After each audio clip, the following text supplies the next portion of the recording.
Seperti yang sudah kita tahu, proklamasi kemerdekaan Indonesia dilakukan pada 17 Agustus 1945 oleh I.R. Soekarno bersama wakilnya Muhammad Hatta.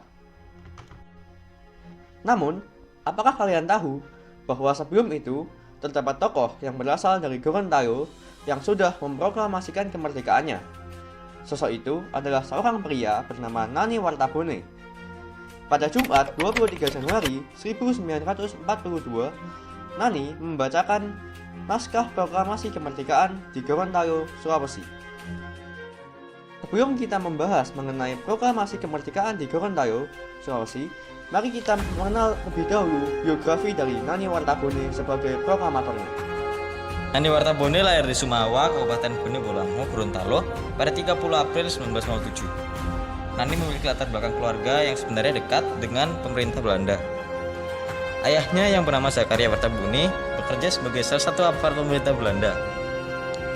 Lalu ibunya yang bernama Sairah Moduto juga adalah seorang keturunan penguasa Sumawa. Sejumlah keturunan ningrat pada zaman kolonialisme Belanda kerap mendapatkan perlakuan yang lebih baik dibandingkan kelas pribumi lainnya. Semangat kemerdekaan Nani tumbuh semenjak duduk di bangku sekolah. Sentimen ini menguat ketika Nani pindah ke Surabaya setelah lulus sekolah 6 SD.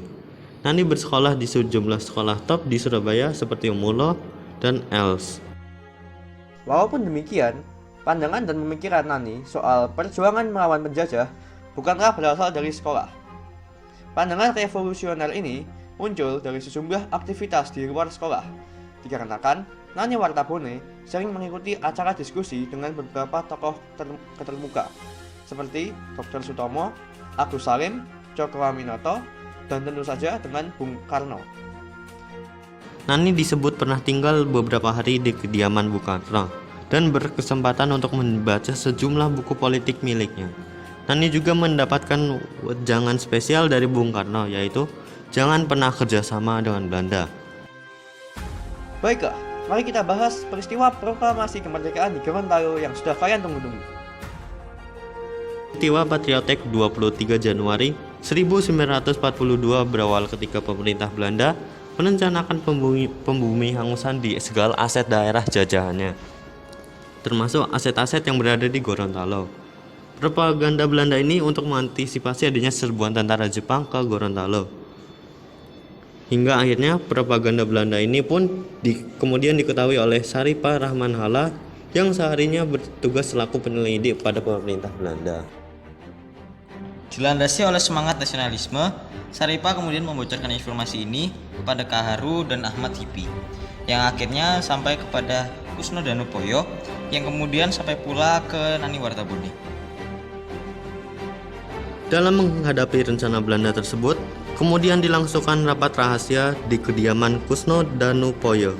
Hasilnya adalah pembentukan Komite 12 sebagai wadah perjuangan rakyat Gorontalo untuk lepas dari penjajahan. Komite 12 ini terdiri atas beberapa orang, yaitu Nani Wartabone sebagai ketua, Kusno Danupoyo sebagai wakil ketua, H. Buluati sebagai sekretaris, A.R. Ointo sebagai wakil sekretaris. Pada Jumat 23 Januari 1942, setelah sholat subuh, pasukan Nani Wartabone mulai melakukan pergerakan masuk ke wilayah pusat pemerintahan Belanda di Gorontalo.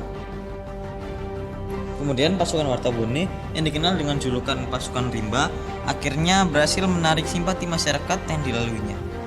Mulai dari tanah Sumawa hingga akhirnya berhasil mengajak ribuan orang dari berbagai daerah yang dilaluinya untuk ikut bersama-sama menyerbu pusat kota pemerintahan Belanda. Rakyat Gorontalo kemudian bersatu dan semakin banyak yang ikut dalam rombongan massa pasukan rimba yang dipimpin oleh Nani Wartabone. Endang Karangkongan dan Ardani Ali dari unsur kepolisian lokal pun akhirnya ikut bergabung dengan pasukan rakyat untuk merebut kekuasaan. Hingga akhirnya mereka tiba di kota Gorontalo, tepatnya di kompleks pemerintahan kolonial Belanda. Pasukan rimba bersama rakyat kemudian dengan sigap menduduki sejumlah fasilitas pemerintah Hindia Belanda, mengibarkan bendera merah putih untuk pertama kalinya, melakukan penangkapan terhadap para pejabat pemerintah Belanda, orang-orang Belanda, serta aparat kepolisian Belanda di Gorontalo. Dalam catatan sejarah, operasi perebutan kekuasaan oleh pasukan rimba bersama rakyat Gorontalo setidaknya berhasil menangkap 15 anggota pemerintah kolonial Belanda. Setibanya di depan kantor pos Gorontalo, bendera merah putih pun dikibarkan sebagai pertanda Gorontalo telah lepas dari penjajahan Belanda, bebas dan merdeka, serta menjadi bagian dari negara Indonesia. Pada momen ini, lagu kebangsaan Indonesia Raya pun turut dinyanyikan oleh seluruh rakyat Gorontalo yang begitu riuh dan ramai memenuhi halaman kantor pos, tepat digelarnya proklamasi kemerdekaan tersebut. Selanjutnya, naskah proklamasi pun dibacakan oleh Nani Wartabon. Isi naskahnya adalah, pada hari ini, tanggal 23 Januari 1942, kita bangsa Indonesia yang berada di sini sudah merdeka, bebas, lepas dari penjajahan bangsa manapun jua. Bendera kita adalah merah putih. Lagu kebangsaan kita adalah Indonesia Raya. Pemerintah Belanda telah diambil alih oleh pemerintah nasional. dalam pidatonya tersebut Nani menegaskan bahwa rakyat Gorontalo sudah merdeka dan lepas dari penjajah Belanda. Pada hari itu juga Gorontalo telah menyatakan ikut bergabung menjadi bagian negara Indonesia dengan merah putih sebagai bendera negara dan Indonesia Raya sebagai lagu kebangsaan negara. Faktor-faktor yang telah menyebabkan terjadinya peristiwa patriotik 23 Januari 1942 antara lain serangan pasukan Nazi Jerman pada tahun 1939 telah melemahkan kekuatan negara-negara kolonial Eropa. 2. Revolusi bisa dengan cepat dieksekusi Nani karena ia memegang simpati para petani dan masyarakat non-priai yang jumlahnya sangat banyak. Belanda mengantisipasi serangan Jepang. Belanda lebih memilih memfokuskan penguatan pertahanan di wilayah-wilayah internal Indonesia seperti Pulau Jawa.